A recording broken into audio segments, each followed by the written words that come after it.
अल्लाह के जिक्र की करामत। एक बार का वाकया है। एक बादशाह अपने वजीरों, दरबारियों और एक जत्थे के साथ शिकार पर निकला। उसके साथ घोड़े, सिपाही, खाने पीने का सामान और शाही ठाट बाट मौजूद थे। वह जंगलों, वादियों और पहाड़ियों को पार करता हुआ एक ऐसी जगह पहुंचा जहां पहाड़ का दामन फैला हुआ था। दोपहर का वक्त हुआ तो बादशाह ने हुक्म दिया कि यहीं आराम किया जाए और खाने का इंतजाम किया जाए। दस्तरख्वान बिछाया गया। उस पर हर तरह के शाही पकवान रखे गए। उनमें एक लजीज भुना हुआ मुर्ग भी था, जिसे देखकर बादशाह का दिल ललचा उठा। जैसे ही बादशाह ने हाथ बढ़ाया कि उस मुर्ग को उठाए, तभी एक शाहीन बाज आसमान से आया और पल भर में वो भुना हुआ मुर्ग अपनी चोंच में दबाकर उड़ गया। बादशाह को गुस्सा आया और हैरानी भी हुई। वो सोचने लगा, यह क्या हुआ? एक परिंदा मेरे सामने से मेरा खाना उठा ले गया। उसने फौरन सिपाहियों को हुक्म दिया, तुरंत घोड़ों पर सवार होकर उस शाहीन का पीछा करो, उसे ढूंढो और वह मुर्ग वापस लाओ। सिपाही तुरंत निकल पड़े और शाहीन के पीछे दौड़ते हुए पहाड़ की दूसरी तरफ जा पहुंचे। जब वो वहां पहुंचे तो उन्होंने एक बेहद अजीब और रूह को झकझोर देने वाला मंजर देखा। एक तिजारती व्यापारी जमीन पर पड़ा हुआ था। उसके हाथ और पांव रस्सियों से बंधे हुए थे। चेहरा सूजा हुआ, जिस्म पर खरोंचें, हालत नाजुक। लेकिन चौंकाने वाली बात यह थी कि वही शाहीन भुना हुआ मुर्ग उसकी तरफ ला रहा था। शाहीन ने अपनी चोंच से मुर्ग का गोश्त उठाया और उस मजबूर इंसान के मुंह में रखने लगा। शाहीन ने सिर्फ यही नहीं किया, वह कहीं उड़कर गया और अपनी चोंच में पानी भरकर लाया और उस बंदे को पिलाया। यह मंजर देखकर सिपाही बेहद हैरान हुए। उन्होंने फौरन उस व्यक्ति के हाथ पांव खोल दिए और उससे पूछा, तुम कौन हो? ये सब क्या माजरा है?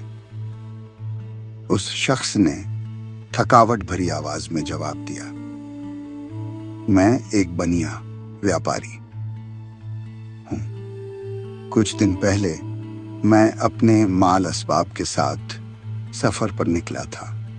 रास्ते में कुछ डाकू मिल गए। उन्होंने मेरा सारा सामान लूट लिया। जब मैंने उन्हें मिन्नतें की कि मुझे मारो मत, तो उन्होंने कहा कि हम तुझे यूं ही नहीं छोड़ सकते। अगर तू जिंदा बच गया तो जाकर हमें पकड़वाएगा। इसलिए उन्होंने मुझे इस वीरान जगह में लाकर बांध दिया और सोच लिया कि यह इंसान भूख प्यास से खुद ब खुद मर जाएगा। लेकिन जब वो चले गए तो मैंने अपने रब को पुकारा। मेरी जुबान पर सिर्फ एक ही नाम था, अल्लाह। मैंने हर घड़ी बिस्मिल्लाह, या अल्लाह, या रहीम, या करीम कहकर अपने रब को पुकारा। मैंने अपने गुनाहों की माफी मांगी और उस जात को याद किया जिसने हमेशा बेकसों की मदद की है। और फिर अल्लाह की रहमत आई। वो शाहीन मेरी मदद के लिए आया, मेरे लिए खाना लाया, पानी लाया और मुझे जिंदा रखा। सिपाही जब ये हाल सुनकर बादशाह के पास लौटे और पूरी कहानी बयान की तो बादशाह की आंखों में आंसू आ गए। उसने कहा, इसका मतलब ये है कि जिस मुर्ग को मैं खाना चाहता था, वह अल्लाह ने उस जिक्र करने वाले बंदे के लिए मुकर्रर किया था।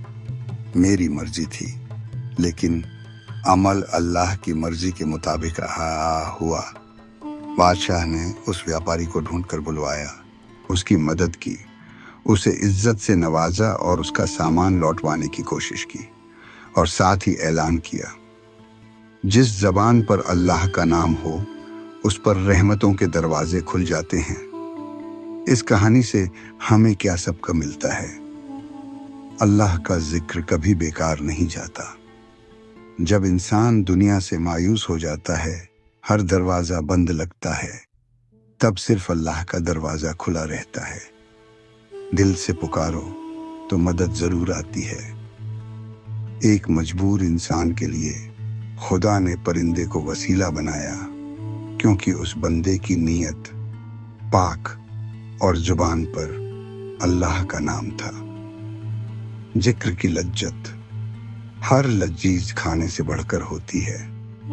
وہ ویاپاری کہتا ہے، میں مسلمان نہیں، لیکن اللہ کا ذکر مجھے اچھا لگتا ہے۔ اس سے یہ پتہ چلتا ہے کہ ذکر میں ایک ایسی روحانی مٹھاس ہے جو ہر انسان کو کھینچتی ہے۔ جب دنیا کے سارے دروازے بند ہو جائیں، تب آسمان کی طرف دیکھو، تمہارا رب انتظار کر رہا ہوتا ہے تمہاری پکار کا۔ اللہ جس کو چاہتا ہے اس کے لیے پرندے بھی خدمت میں لگا دیتا ہے۔